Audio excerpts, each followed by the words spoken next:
Now, excuse me for a minute, but, there they are.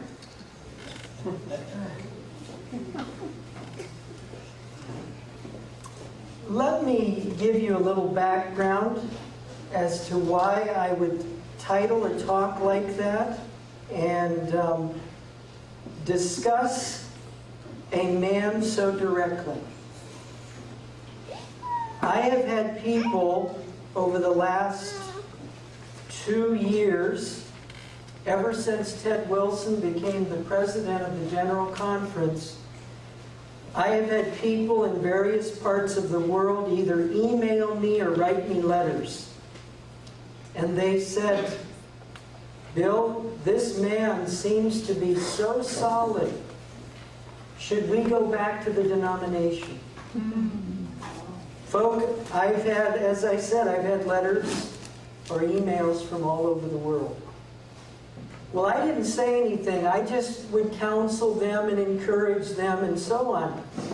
Well, about 3 months ago, a man from Australia sent me an email, and I've met him. He's a delightful gentleman named Trevor. He's actually from England, but he went to Australia many, many years ago.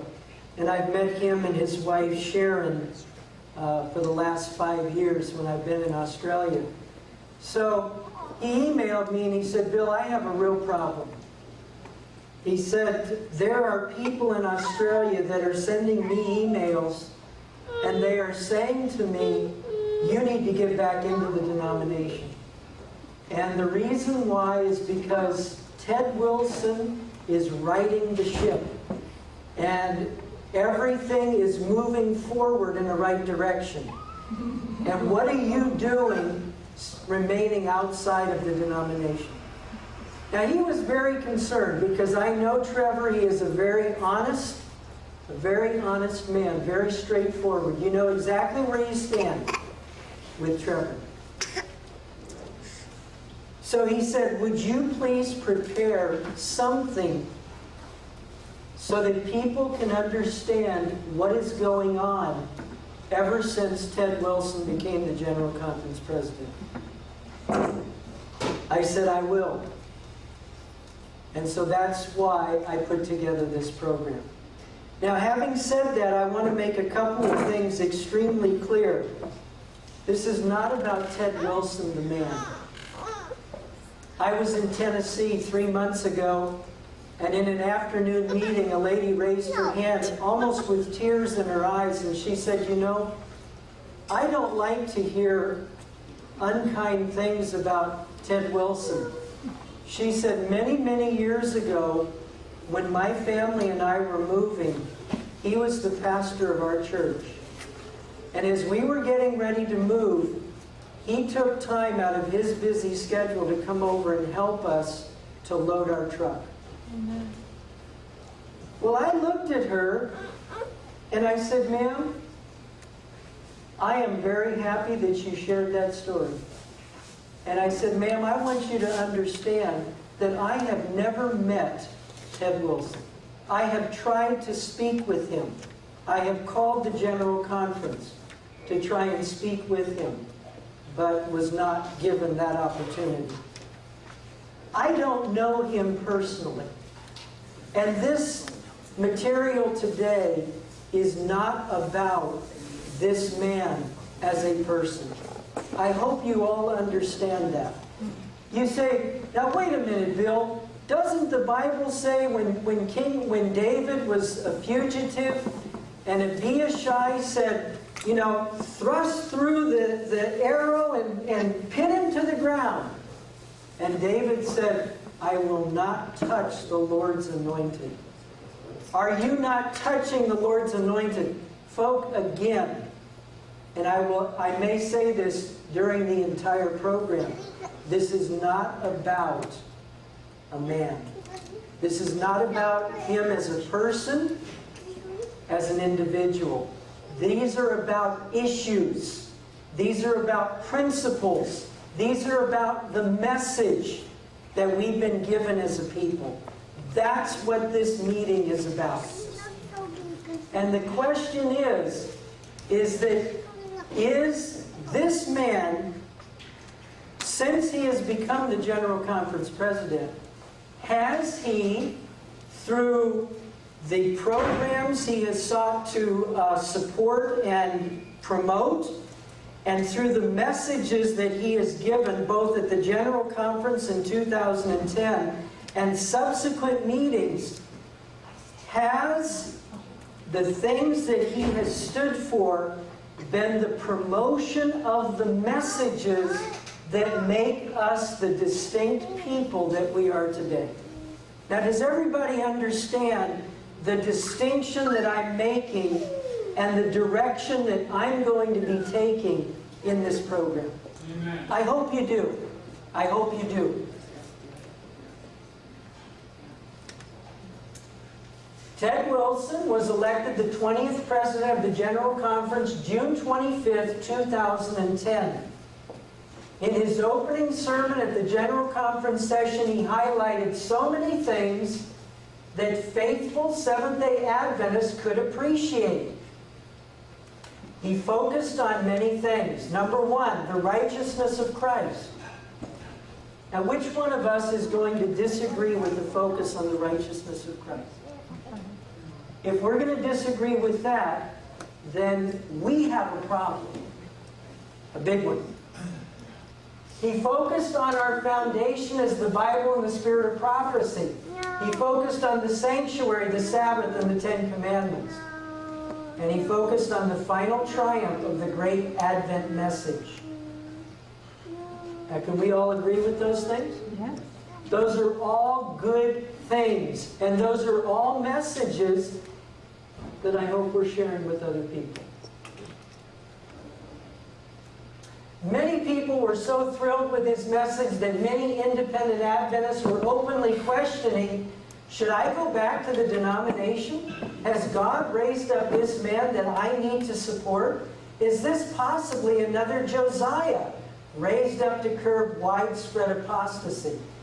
Now, for those of you who may not be familiar with this name, Josiah was basically the last faithful king in Israel, in Judah, which was the southern kingdom, prior to the Babylonian captivity under Nebuchadnezzar.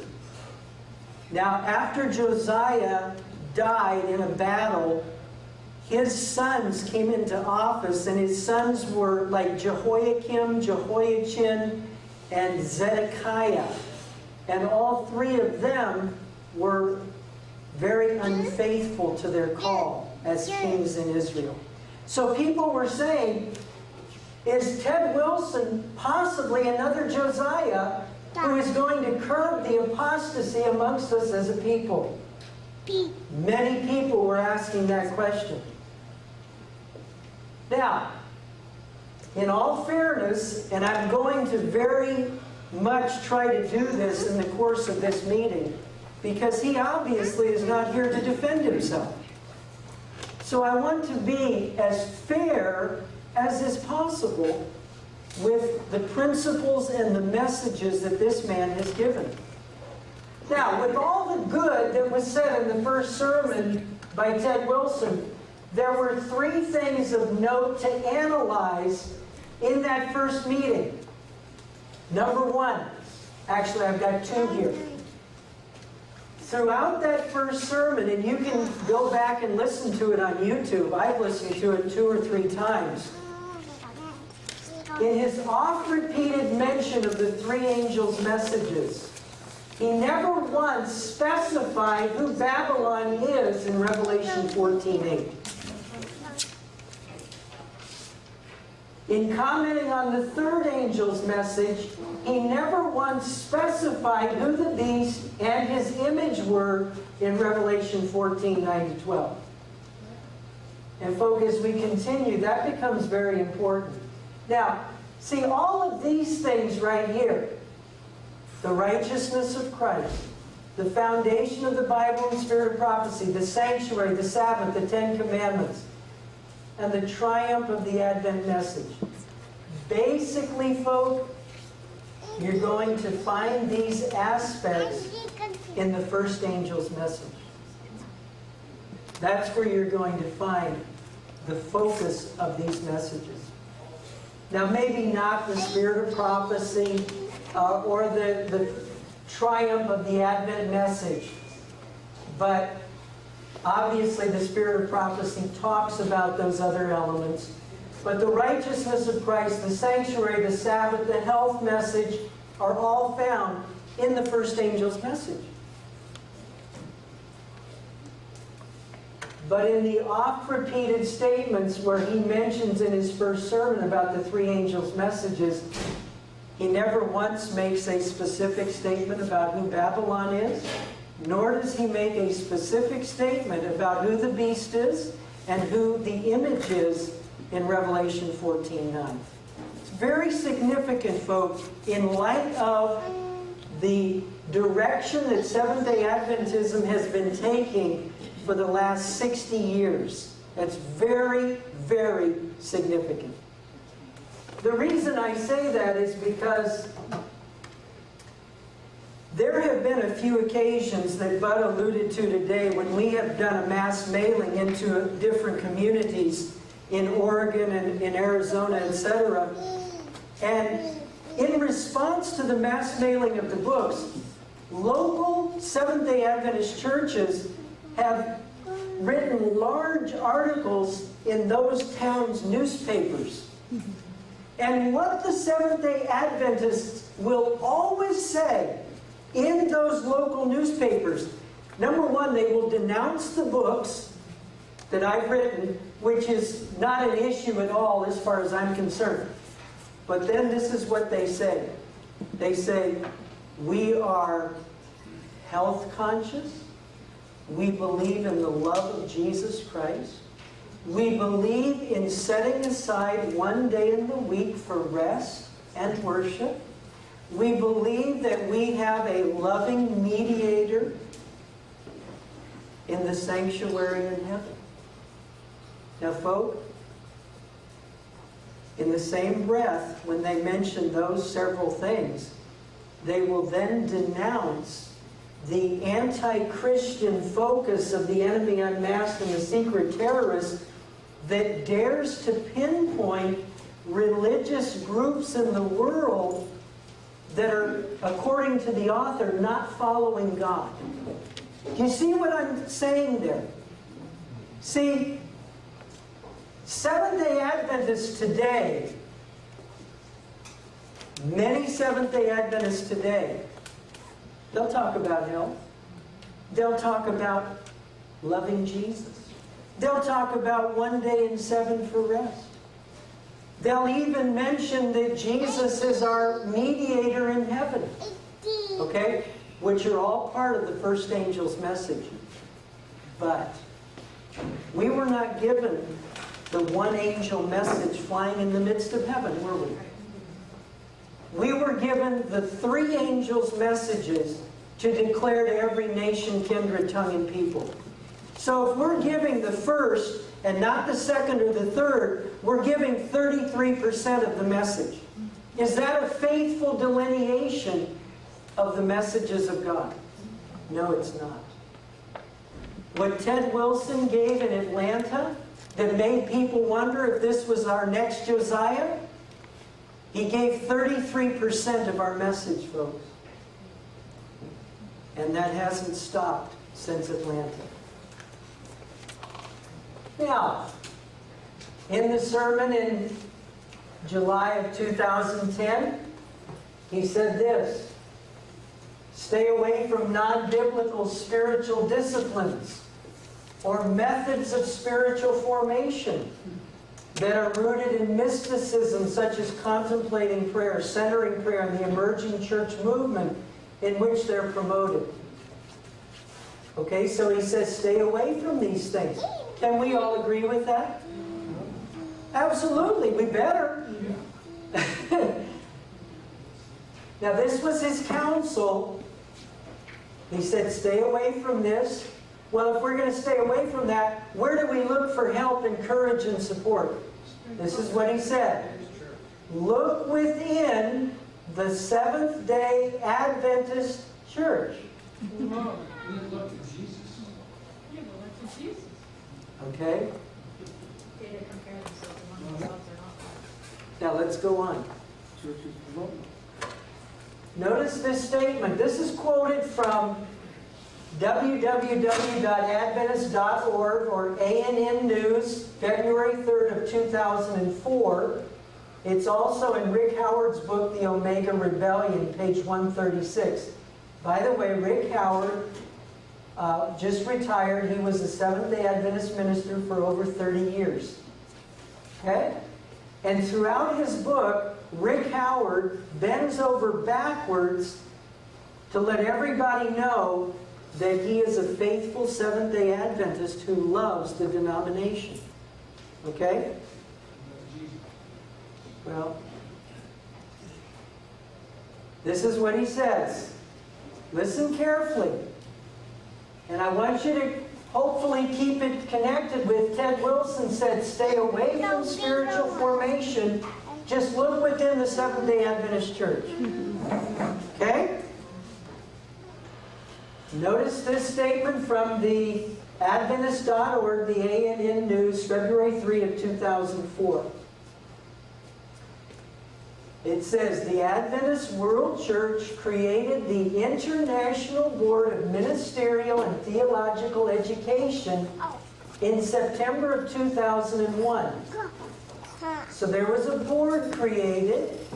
And what was the purpose of the board? Well, it was designed to provide overall guidance and standards to the professional training of pastors, evangelists, theologians, teachers, chaplains, and other denominational employees involved in ministerial and religious formation, or what's that? Or spiritual formation in each of the church's 13 regions around the world. Now, what did that just say?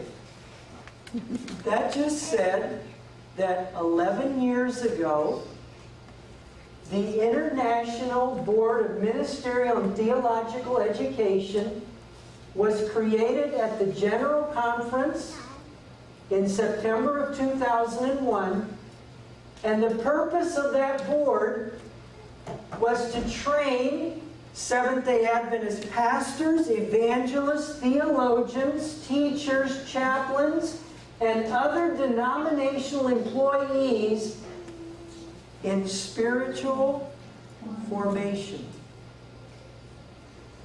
So for the last 11 years, Seventh-day Adventist leaders across the board are being educated and trained in spiritual formation. Now, I had a lady from the U.S. Virgin Islands. She does some research for me on occasion.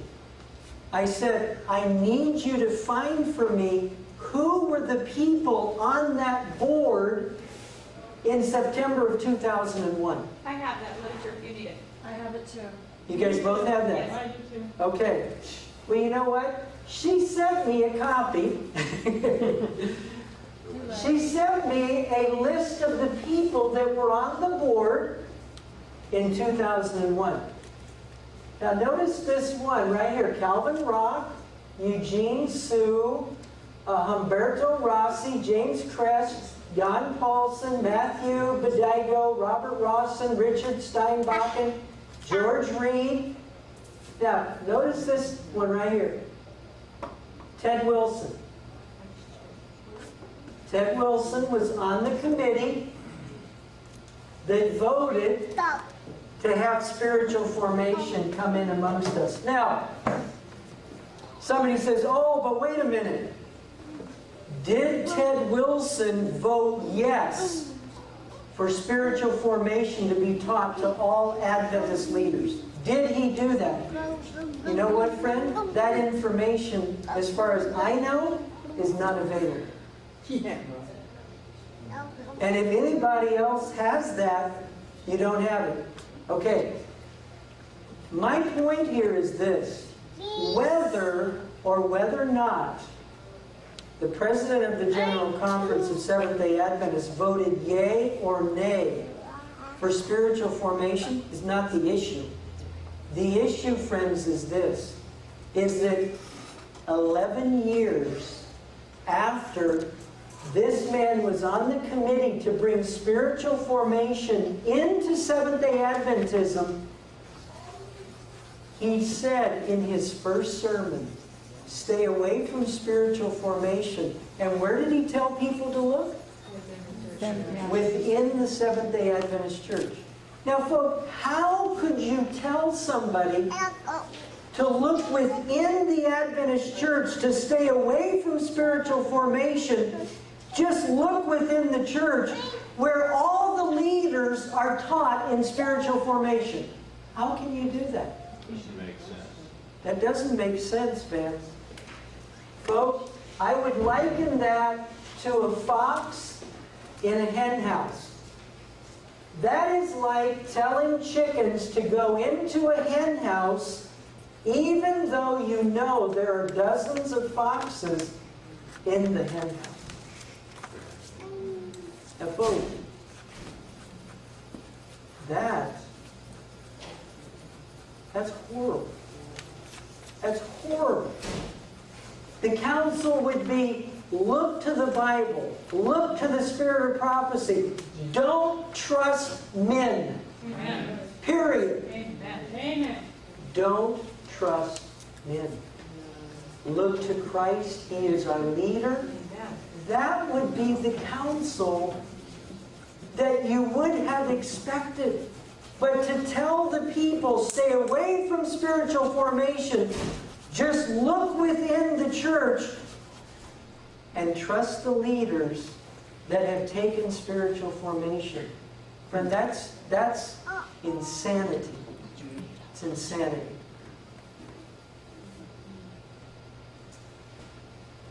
Now, those who brought spiritual formation in, the committee that brought it in, just to let you know a little bit about spiritual formation, this is taken from Lewis Walton's book, Omega 2. He, of course, was the famous Seventh-day Adventist lawyer that wrote Omega back in the early 1980s. This is what he said. This is the basis of spiritual formation.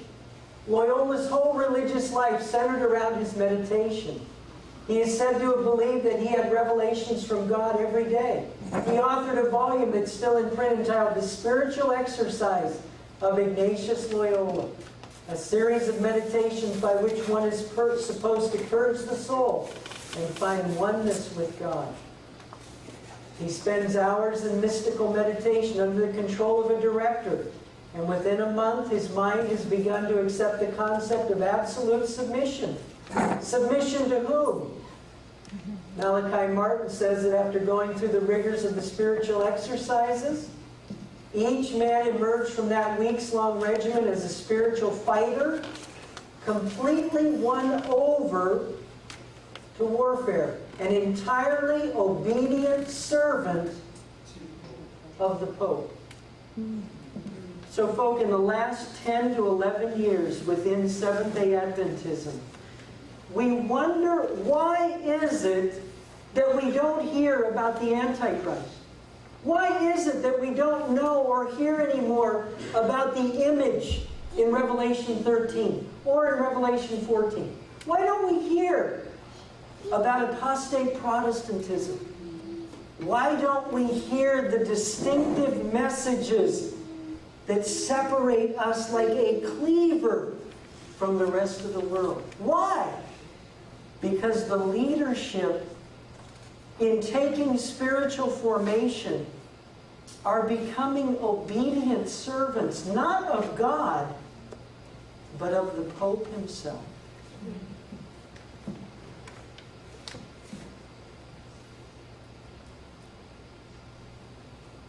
We wonder why Ellen White in Review and Herald, March 18, 1884, could write such an alarming statement as this, friend, and how this could ever happen amongst us as a people.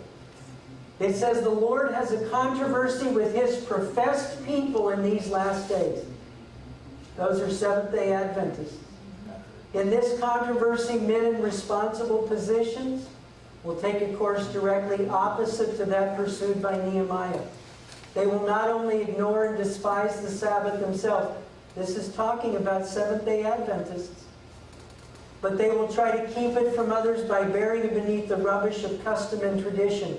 In churches, Seventh-day Adventist churches, and in large gatherings in the open air, those are called camp meetings, Seventh-day Adventist ministers will urge upon the Seventh-day Adventist people the necessity of keeping the first day of the week.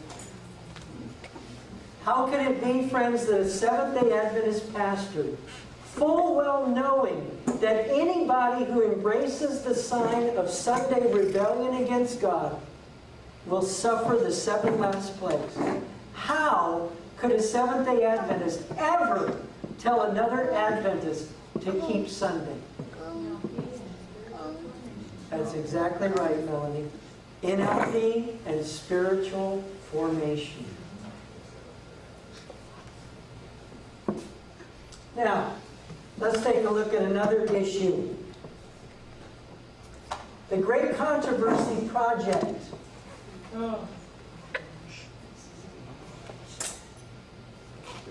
This is a quote from Delbert W. Baker. Delbert W. Baker is a General Vice President for the World Church of Seventh-day Adventists. He chairs the Great Controversy Project Committee, discusses the worldwide initiative to distribute Ellen G. White's book, The Great Controversy, disseminating its last-day message to a world in need of hope. Okay, so now Delbert Baker is going to talk to us about getting the Great Controversy out to the world. Listen to what he says. Excuse me. That's what our General Conference President, Ted Wilson, was referring to when he preached his first message in Atlanta. Do something big and bold for God. Under God, we need to do something bold and get our message out in a very powerful and distinct way. We must tell the world about the message God has given us by sending millions of copies of the Great Controversy around the globe. We think that can be accomplished. President Wilson has challenged all the divisions of the world field, all the departments in the General Conference, all the entities, hospitals, health systems, schools, layman services, industries, independent ministries, publishing houses, supporting organizations, to help us in spreading the Great Controversy like the leaves of autumn. Now, how many of us can disagree with that? Isn't that an awesome project? That's a fantastic project. Yes, Sharita. I understand that the conference redid the Great Controversy different from what it was when Ellen G. White wrote it. Sharita? I was appalled. That's the next slide. Sharita, let me tell you. I have a copy. I went to the local Adventist Book Center in Mount Dora, and I asked the man there, I said, have you heard about the Great Controversy Project? He said, oh yeah. I said, I've heard that there have been some changes in the Great Controversy book, just like what you just said. He said, yeah, there have been a lot of changes. Now, the normal Great Controversy book is nearly 700. 1884, Spirit of Prophecy, Volume 4. That's it. Okay. This is the original. Yeah. The 1911 that I have, it's nearly 700 pages long. This is the Great Controversy book that the General Conference is promoting. Something seems to be missing. Well, That's the first page, the last page, the rest of it's gone. Fred, that's about it. That's about it. Folk, you know, when I was in Ohio about a year ago, I gave a talk in the afternoon on spiritual formation in which I mentioned Ted Wilson. When I got done at the end of the meeting, a gentleman right over there where Vance is, I can still see him, his name was Tony. Tony raised his hand, he said, but, you know, Pastor Bill, I understand about spiritual formation, but he said, Elder Wilson is really pushing the circulating of the Great Controversy Project. And he's going to get out over 100 million copies of that book. I said, Tony, if that's true, that's great. But even back then, and I told Tony that day, I said, I'm hearing that they have left out huge portions of the Great Controversy book. And they use new Bible translations. Well, absolutely, Roberta. Absolutely. Now, folks, notice in this statement that it's repeated that they are going to get out millions of copies of the Great Controversy. And so for a Seventh-day Adventist reading that statement, we're saying the nearly 700-page book is going to go to over 125 million homes around the world? Awesome! Fantastic! Sorry. Going on. This is Delbert Baker still. He says the third benefit of the Great Controversy is that it has had a way of applying history in a very practical fashion to our lives. So when we read the story about Zwingli, Luther, Calvin, the Reformation, lessons are not simply relegated to the distant past, but they can be applied to our lives today. Now, did you notice those four things that Elder Baker mentioned? He said stories about Zwingli, Luther, Calvin, the Reformation. Now, all of that, folk, is in the Great Controversy. You know what? Not in there. It's not in here. It's not in here. At this point, I think it's kind of appropriate. When I got... Are they going to send the rest later or something? Yeah, right. To be continued. Yeah. You know what? Interesting you asked that tongue-in-cheek. A guy in Australia, he came up to me after we talked about this Great Controversy Project. He said that very thing. He said, Bill, you know what I think it is? He said, I think they're using this book as the entering wedge. And then after people get a taste in their mouth and they get excited about what they read, then they're going to write in and they're going to say, I like the big edition of the book. And I looked at him and I said, you know what? I think you've missed the point. The point is not the method of evangelism, whether this is the entering wedge or whether this is the last wedge. The point is that the General Conference has deceived Seventh-day Adventists worldwide. That's the issue. They're pawning it off as though they are going to be sharing the entire Great Controversy when they are sending out this. It's a misrepresentation, which another word for that is deception. A lie. Yeah, won't that A lie. backfire? That's Won't that exactly right. backfire? What's that? Yeah, won't that backfire once everybody knows and then that book is out? Wouldn't that backfire though on No, they do spiritual formation so well that they've got it pretty much. well, You know Not what, everybody. A lot of people. You know, Cindy, a lady in Canada who, from what I can, I'll read you a little bit of this. This is 2 or 3 pages, maybe even more. Yeah, it's 4 pages. I'm not going to read it all. But this gentleman, listen to what he says. He says, hijacked, rip-off, fit to be tied. Those are 3 of the epitaphs we have heard in recent days in reference to the vaunted Great Controversy Project, as announced by General Conference President Ted Wilson in Atlanta in July of 2010. He goes on, he says, he gives some history, and then he says, that's where we all heard and applauded Elder Wilson as he pledged to bring this book before the world. To me, it was a defining moment in his early presidency. If this is what our new president was bringing to the table, then all was not lost in the Seventh-day Adventist Church.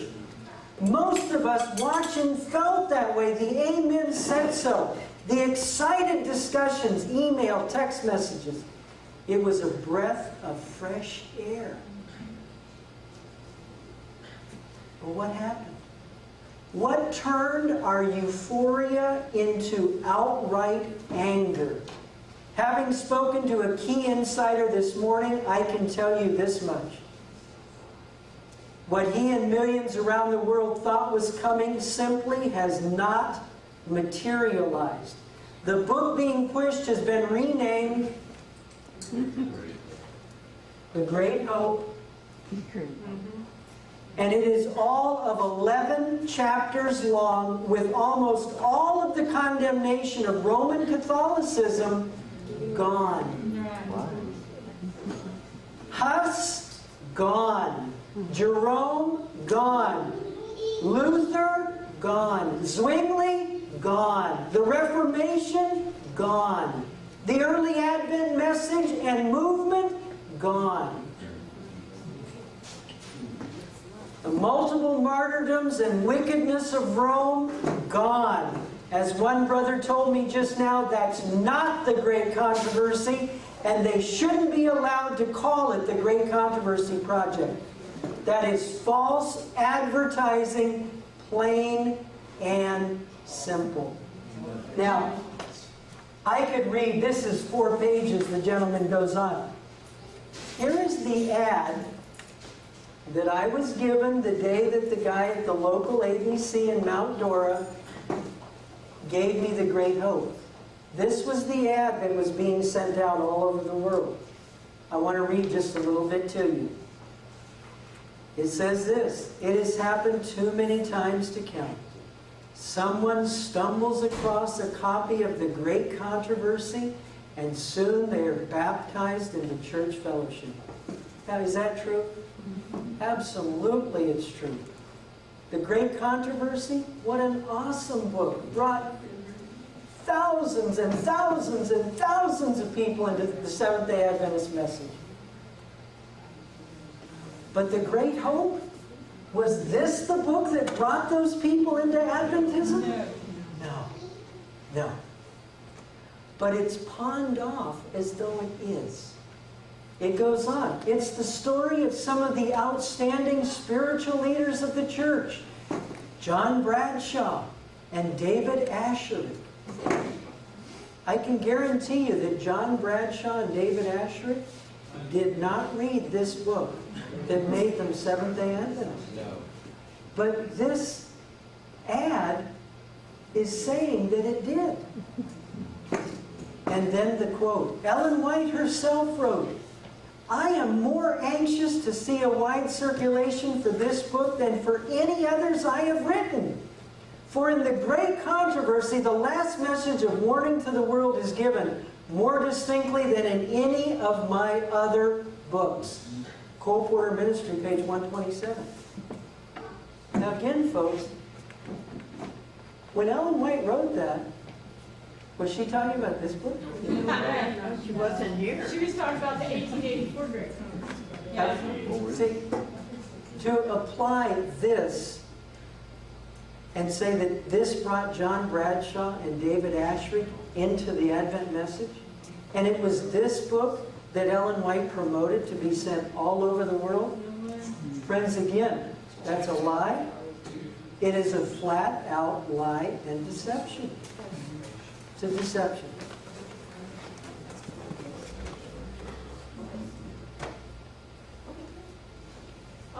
Bible that Ted Wilson says that he promotes when he wrote his article and review, guess what Bible he quotes out of? New American Standard Version.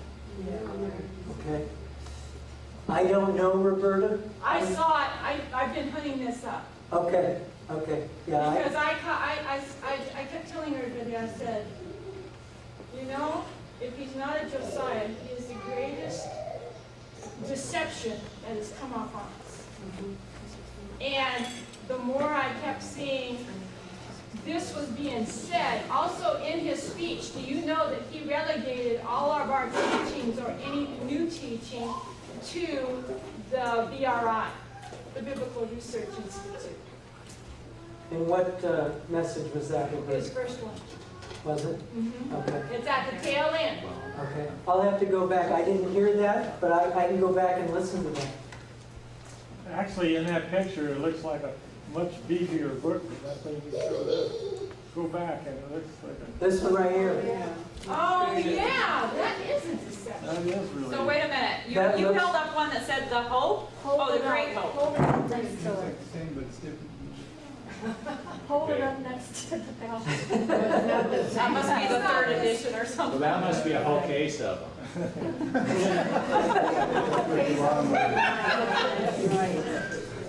Oh, that's kind of sneaky right there. That is so vulnerable. Come a little closer and you'll find it smaller. The Great Hope, folks, guts the message of the true great controversy. It leaves out the chapters that deal with the early Christian era, the Dark Ages, Huss, Wycliffe, the Reformation, the early rise of Adventism. It never clearly discloses the working of the papal anti-Christian system. It's a bold-faced lie and deception, for it isn't the great controversy we know. It leaves out the distinctive truths that makes the great controversy the book that it is. You know, folks, the thing that I find in a trend from the first sermon by the President of the General Conference to this project is the obliterating from the minds of Seventh-day Adventists the last two messages that we've been given as a people. In this book, you do not see clearly that the image of the beast, or Babylon of Revelation 14:8, is the apostate Protestant churches of today. It's not clear in this book. And it was not in the first sermon, even though the first sermon was on the three angels' messages. In this book, you do not see, and I've read this book, you do not see clearly who the Antichrist is. You do not see who the beast is of Revelation 14:9. Tell you who the synagogue of Satan is? That I don't remember. I was specifically, Melanie, looking for direct references to the second and third angels' messages. And they're not there. It wasn't in his opening sermon. It's not in this book. And folks, what I'm seeing in these things is there has been a concerted drive within the denomination for the last 60-odd years to push under that the papacy is the Antichrist, to push under the rug that the apostate Protestant churches are Babylon fallen since 1844. Those messages are getting pushed and pushed and pushed so that we never hear them anymore. And that has been the trend of the current General Conference president. They use the excuse they want to soften up things so we don't bring on persecution. You hear that excuse. Well, you know, that's an interesting point, sir. I've heard that repeatedly. You know, your books are going to bring persecution upon us ahead of time. You know, my response always is, well, you know what? We have been making that excuse for so long. We should have been out of this world decades ago. Amen. You see? So if my books were to bring persecution to Seventh-day Adventists, it would still be past time. Yeah, you know, it was in Oregon. It was in Silverton, Oregon. We mass mailed The Enemy Unmasked. The local Adventist church, and I'm sharing this story to show you the trend within Adventism. The local Adventist church in Silverton wrote a lengthy article in their newspaper, and in there, they denounced the writer of The Enemy Unmasked. They said, he is claiming to be an Adventist by the message, but he is really working for another spirit. And he is hurting the drive for ecumenical unity in our community. Translated, all the guy was saying is we as Seventh-day Adventists in our area, we're trying to become just like our evangelical, apostate Protestant brethren. And anybody that would denounce the apostate Protestants as the image of the beast, or as Babylon fallen in the second angel's message, or anybody who would claim that the papacy is the Antichrist, they're evil. See, I became evil when we promoted my books in that town. Why? Because I tried to show the distinction in my books between the truth of God versus the apostasy in the religious world. I became led of the devil. Now that's the trend in Adventism. But how, they'd have to answer too, why did they join with the health system of Catholics? I mean, it's kind of a hard question. Eternal burning hell? We believe in a God who believes in eternal burning hell? It's That's the evangelical world for you. Yeah, but I'm talking about absolutely the not. health system and all Yeah. that. Yeah. I mean, you're joined in that, so what else are you going to join? Now in October, July, August, 3 months after Elder Wilson's original message at the General Conference in July of 2010. He gave another sermon that was at the annual council in Silver Springs, Maryland, October 8th to 13 of 2010. If you want to listen to this, it's right on YouTube. I didn't pull this out of the hat. It's right there. His sermon was called Remember Your Name. And in this sermon, he listed 7 different groups that need to remember their name. 6 of the 7 are pretty clear. However, the 7th one leaves, the 3 shouldn't be there, leaves much to be desired. Well, the 7th group, this is what he said. To independent groups or ministries who have found themselves somewhat distant from official church connection and have accepted tithe for support. Okay? So he is talking, and I'm going to make this very personal at this moment because I have an independent ministry. Ted Wilson is talking to me and to all other independent ministries. This is what he says. Contact your local church and local conference and return to a warm and appropriate relationship, refusing to accept tithe and encouraging members to return their tithe through the storehouse of the local church. Remember your name. Now, friends, what Ted Wilson was asking me to do was, number 1, to disband the church group that I have in Central Florida, to go to either the Mount Dora or Apopka Seventh-day Adventist churches where they have rock music, they use any and every kind of Bible translation, they do not use the spirit of prophecy, they do not believe in the nature of Christ as we taught it for 150 years. And so Ted Wilson is calling on me to go to one of those churches and to establish a warm and appropriate relationship with them. Now, folks, a few years ago, I visited the Apopka Seventh-day Adventist Church. It was during a holiday time, and I was taking a break, and so I went there with my family.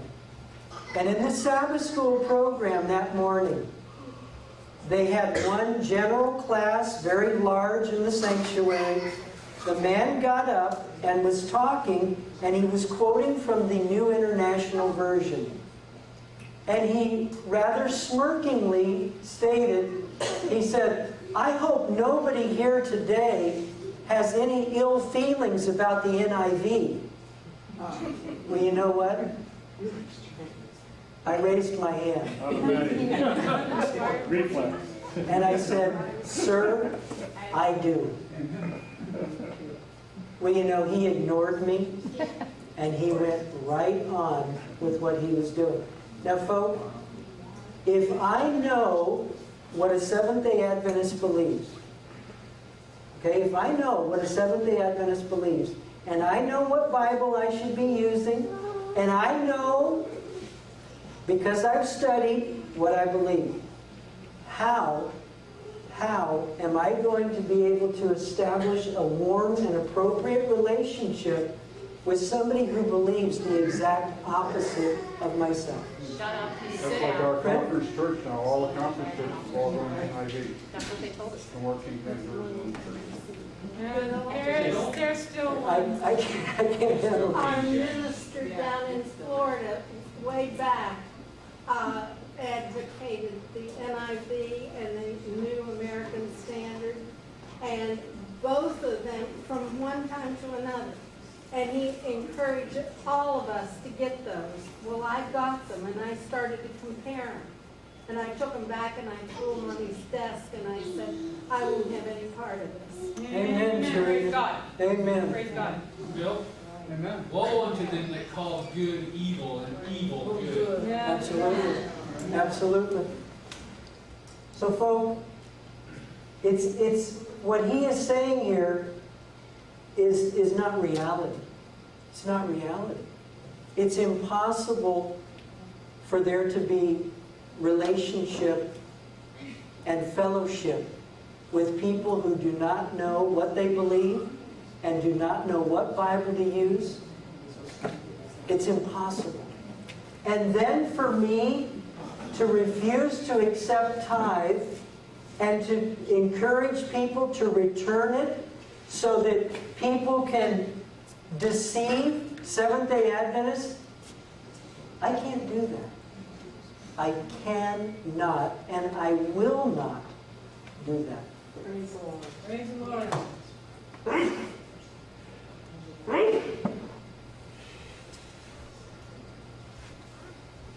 In the first place, in Spalding McGann testimonies, she says tithe is for the regular lines and irregular lines. Where is that, Roberta? That is only in the old edition. The new edition, that was taken out. What old Where it says, edition? the older edition, the oldest edition on the Spalding and McGann has the books. The newer one, they have only regular lines. Okay. Okay, Spalding McGann Collections, that volume, which one? It's only one. Only one volume. Do you remember the page? Yes. 190. 190. Thank you.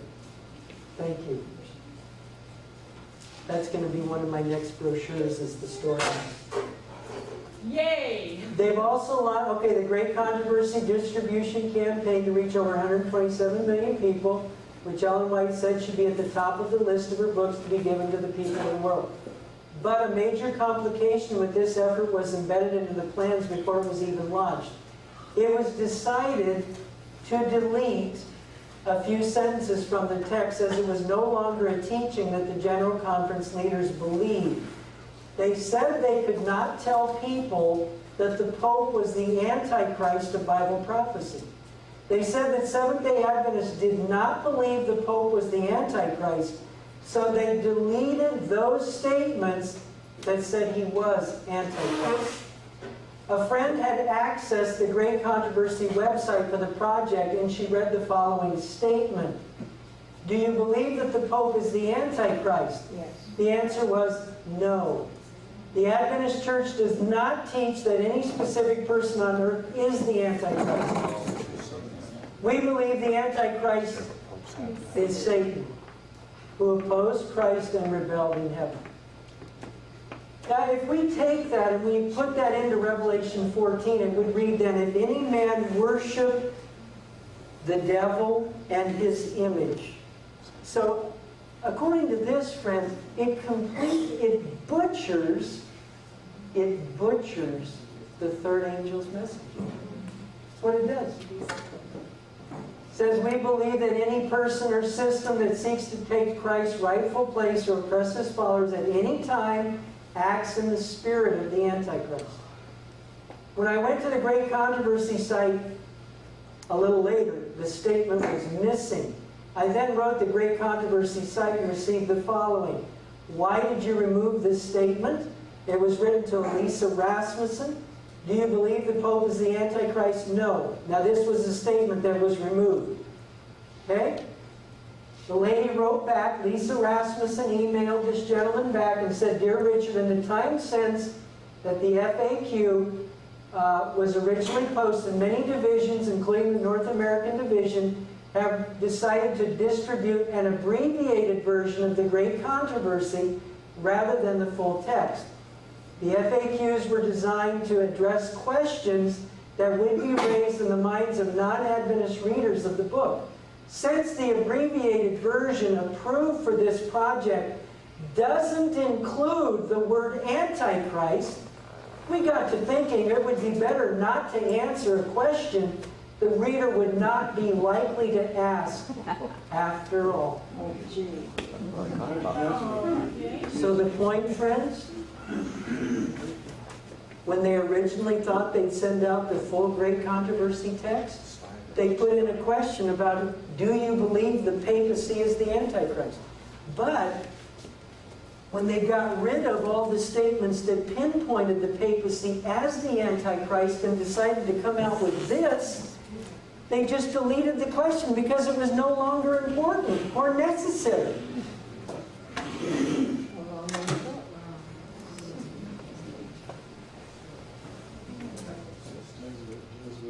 We have continued since Ted Wilson came into office to have ecumenical speakers that have come to Adventist institutions. In February 2 of this year, at the Seminary Scholarship Symposium at Andrews, Michael Kinnaman gave a talk entitled The Ecumenical Movement and Why You Should Be Involved. Dr. Kinnaman has been a leading, if you go and look for a biography of this man on Google, on the internet, you will find that he has been a leading ecumenical leader in America for the last several decades. And he was invited to Andrews University to tell Seventh-day Adventist young people why they should be a part of the ecumenical movement. You know what that does? That destroys angel number 2 and angel number 3. Again, folk, a trend. And Ted Wilson has not stopped it at all. In July, let's see, Seventh-day Adventist church leaders yesterday called on members of local congregations to increase collaboration with local governments and health officials when conducting public health outreach. Oh, no.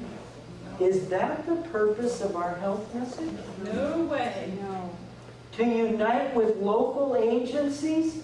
Folks, the health message is the right arm of the message. It's to bring people to the greater truth of the three angels' messages. That's the purpose of the health message. Do you think anybody is going to be brought to the three angels' messages when it is united with local agencies? No. Not very well. Adventist Church President Ted Wilson and Pan American Health Director Myrta Rosas Periago signed a memorandum of understanding that will formalize collaboration as the two organizations continue public health initiatives. The signing ceremony took place Tuesday, July 26th in the Executive Conference Room at the Adventist Church's World Headquarters. What year was this? I believe that was in 2011. Folks, if you go back, write down some of these names. Write down this lady, Myrta Roses Periago. She's a part of the Pan American Health Organization. Oh, this information's right on the internet. Right on the internet. The connecting of the Adventist health message with worldly organizations completely destroys the purpose for the health message. Also destroy the health message. Absolutely. Because they'll be promoting forced inoculations.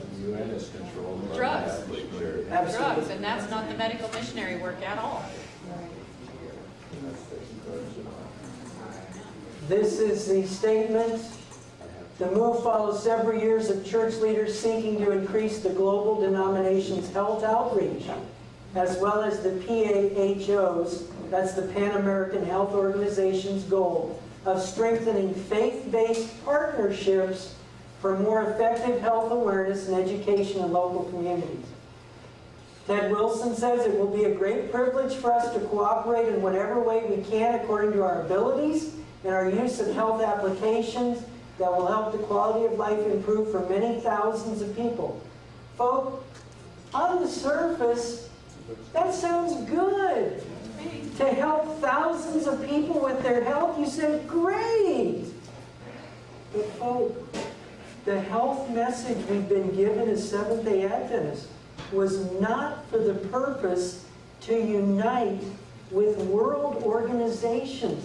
It was to be the right arm of the Advent message.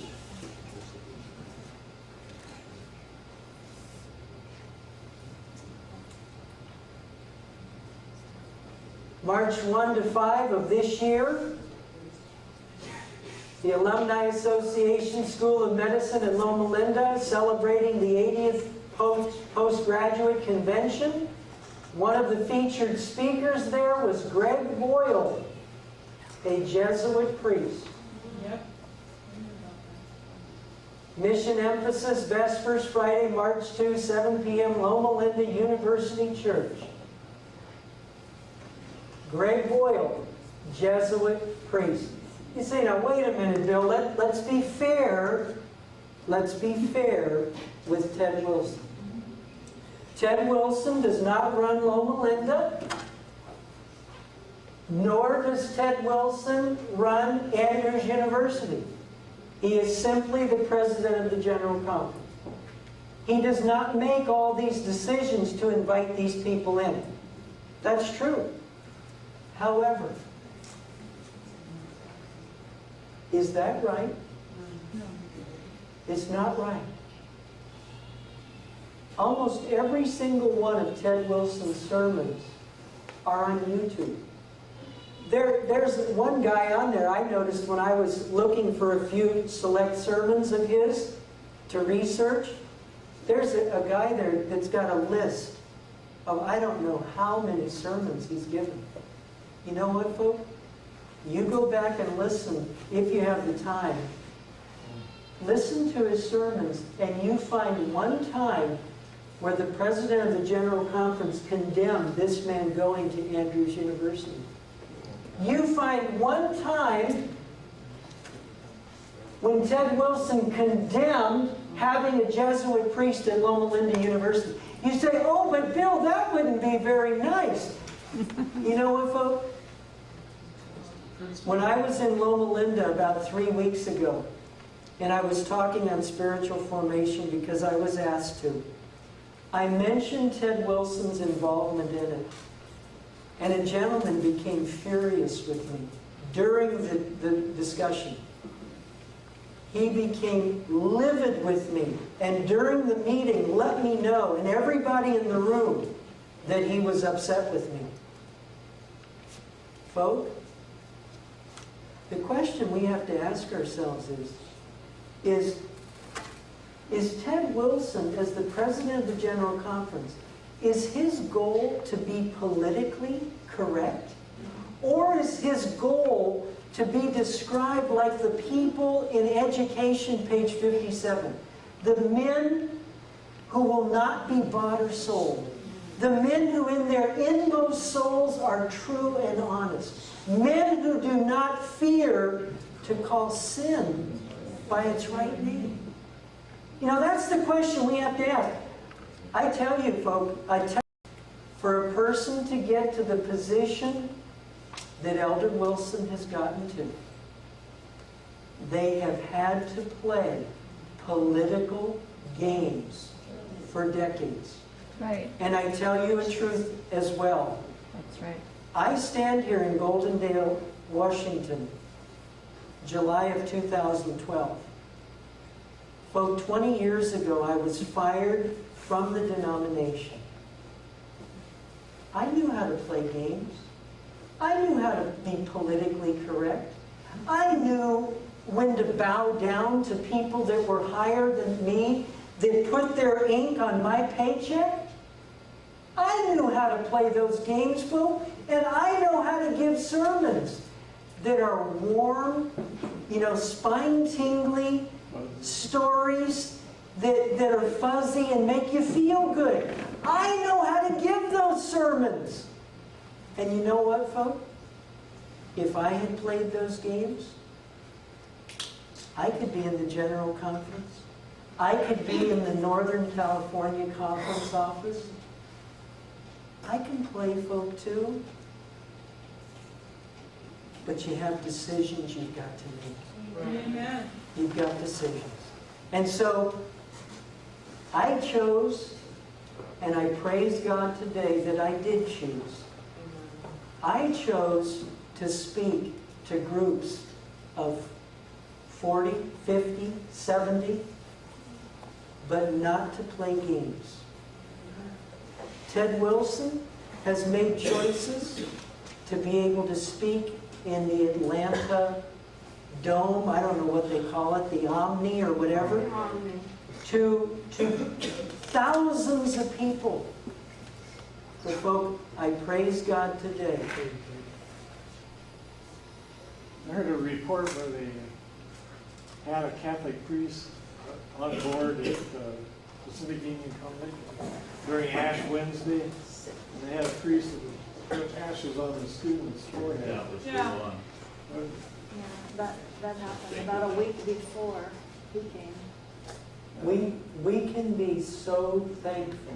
I guess the students just Taking it out. We can be so thankful that we are where we are today. That we can meet and still hear truth. Amen. Praise God. Praise God. Melanie? Bill, maybe you can confirm this then.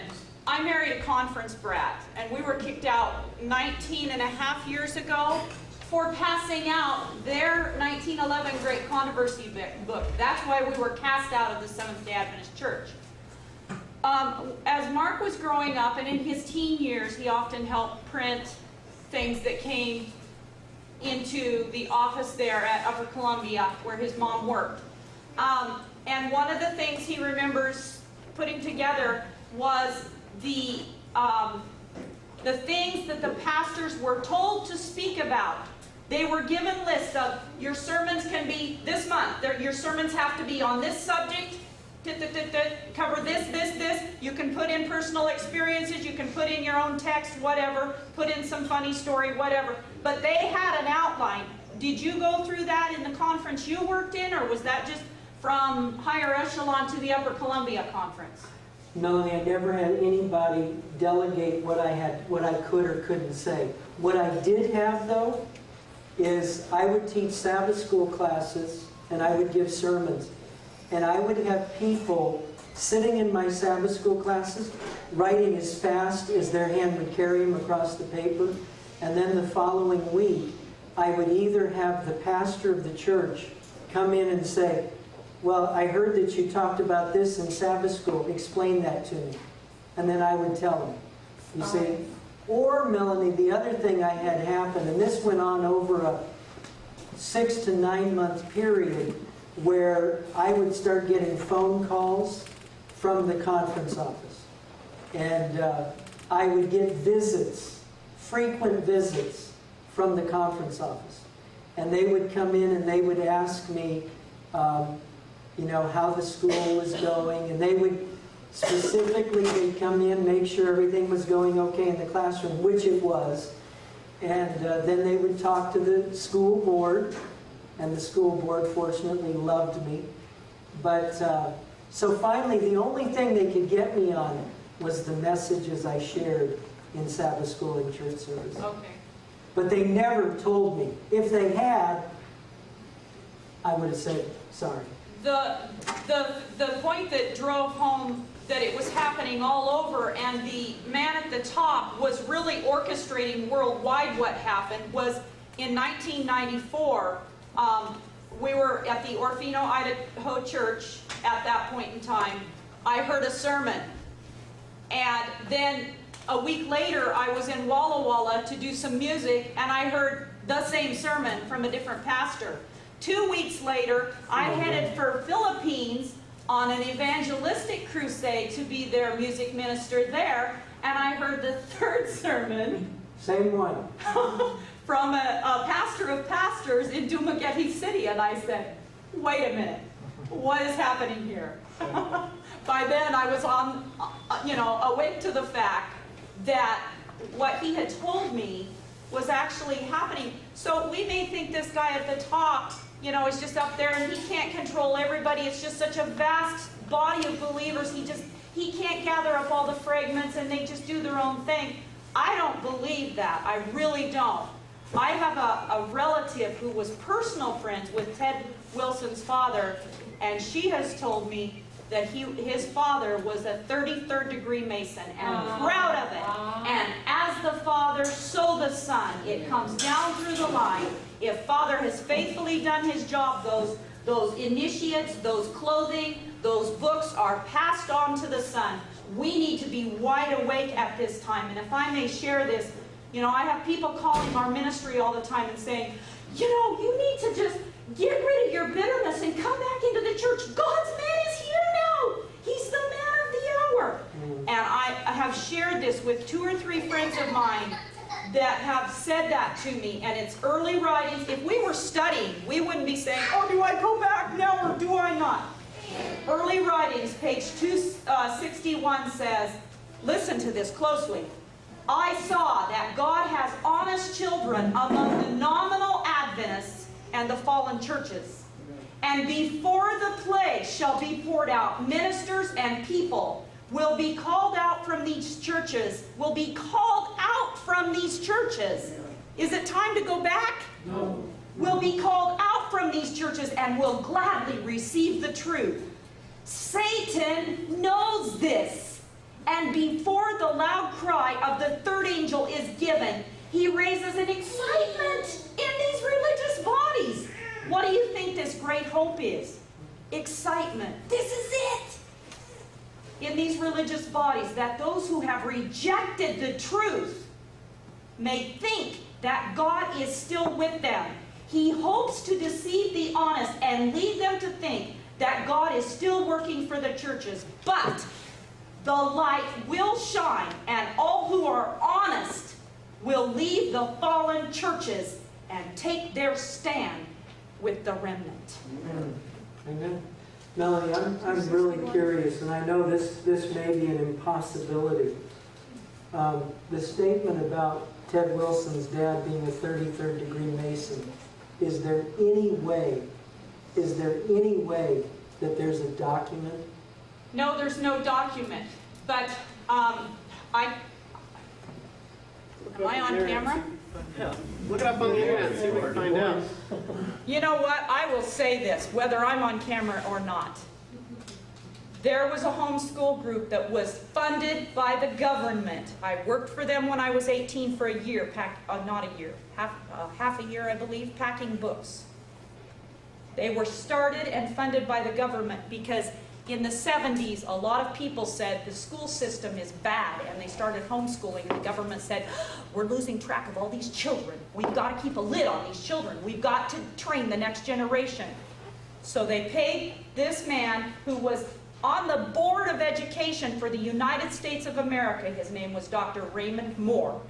My aunt worked for him for years. I went to work for him when I was 18.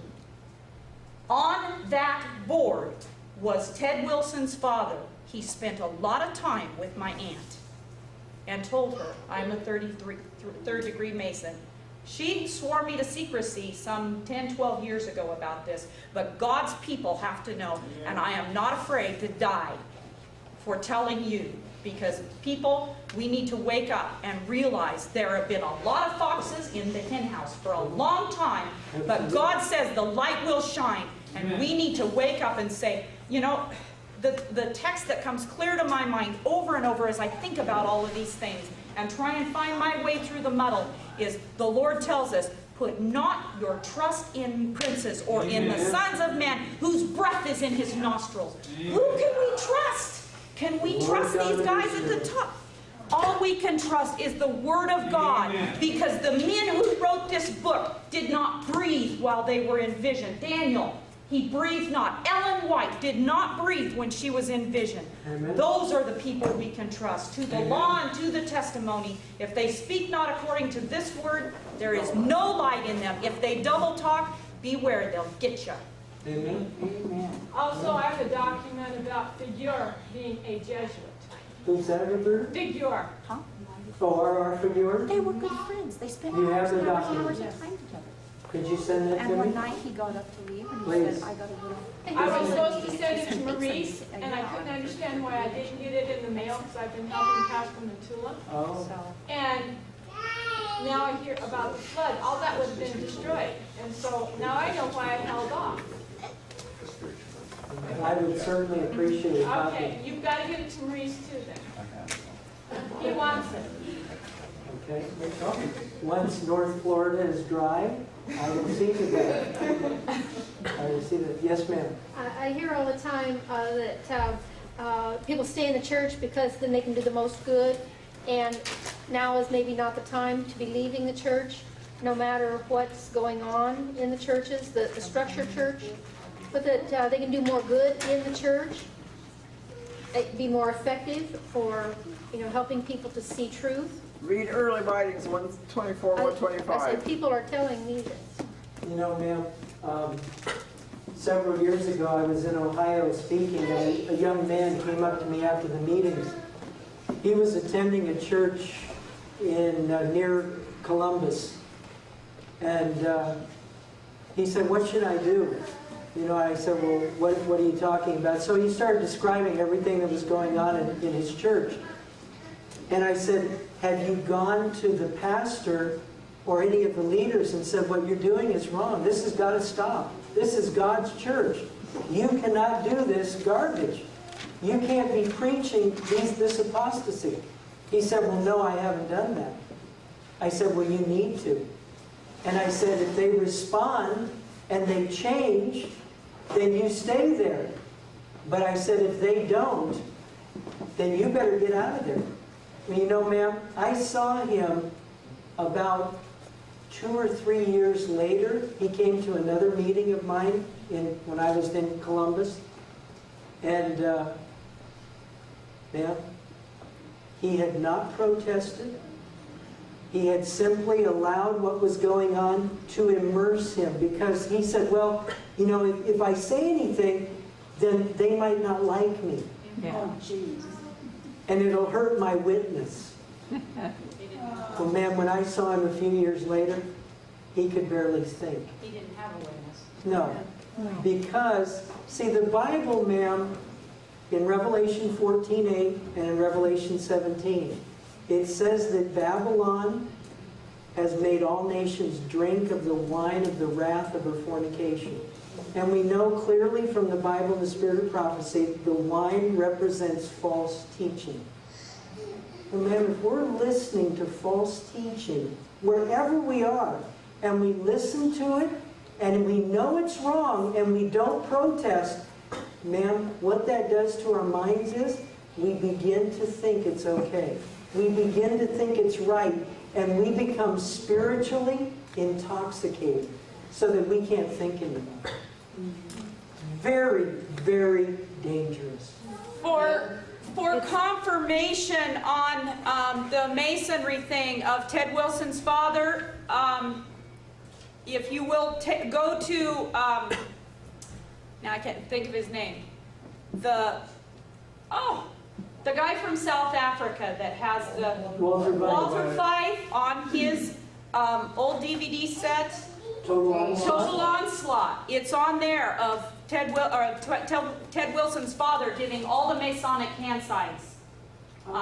It's on there. He has. Mark, do you remember which DVD? I don't, but we'll look. We'll look. Okay. Please let me know. Okay. I'd like to read a Spirit of Prophecy reference in reference to this lady's comment. We're taking all of your time, Bill. I feel bad. No problem. This is was written in 1892. Of course, it's Ellen White. The reference is 12 manuscript release, page 333. It's also a couple of times appears in our Present Truth book. And here's what it says: There is a little hope in one direction. Take the young men and women and place them where they will come as little in contact with our churches as possible, that the low grade of piety which is current in this day shall not leaven their ideas of what it means to be a Christian. I just want to ask, that was 1892. Is it any better in 2012? And that was for the church. Yes. So, do we have any business being in a place where Ellen White said, if we truly believe she's a prophet, do we have any business being in a place where she said not to be over 100 years ago? There's a statement, I believe it's in Patriarchs and Prophets. It says that it's a law of the human mind that by beholding we will become changed. This is why we're told to behold Jesus. We're not told to behold the evil, the false, the satanic. It was Cheryl, wasn't it? Cheryl. Sure. I think the study you're talking about is called Secret Societies and Their Agendas. There you go. That's it. That's the name of Secret it. Society and their agendas. The secret behind secret societies? Uh-huh. Is that it? Or is it hidden agendas? There's both of those. One of the two. Either one. It's one of the two, but he's got him on there showing all the hand signs. But Mark promised that he's going to look at which one. No, let me forget here. Okay. In conclusion, folks, spiritual formation, abbreviated great controversy, leaves out Antichrist. Antichrist is now the devil. Jesuits are speaking in Loma Linda and Andrews, uniting our health message with the UN. Josiah, when he came in as king of Judah, he saw wrong, he dealt with it. He saw altars, he smashed them. He saw apostasy, he got rid of it. Matthew 7 verse 15 says, ye shall know them by their fruits. Let's kneel for prayer. After that, we'll have a Q&A. Ms. Vaughn, if that's good? Okay, let's kneel for prayer.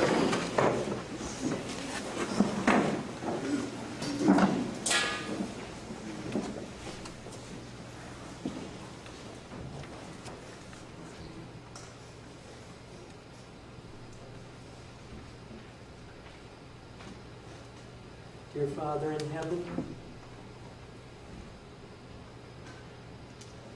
please forgive these men for what they're doing, bringing deception, lies, with this great controversy project. Please forgive these men and Elder Wilson for being on that committee that brought in spiritual formation that is destroying men in responsible positions in Seventh-day Adventism. Please forgive him and all those that have united in this bold, heaven-daring apostasy. Father, please forgive them. And if there is any way that they can be changed to stand for what is right, to stand for what is true, before it's forever too late, I pray for the Holy Spirit to go to them, to warn them that their path is going to end up in destruction and the mark of the beast. Father, please arrest them in their iniquity. I just pray, Father, that you would do everything. I thank you that you are. You're doing everything you can to warn these people. And if you choose, Lord, to use any of us in any way to warn these men before it's forever too late, may your will be done. And please give us boldness to tell your truth, to stand for what is right, to declare the first, the second, and the third angel's message.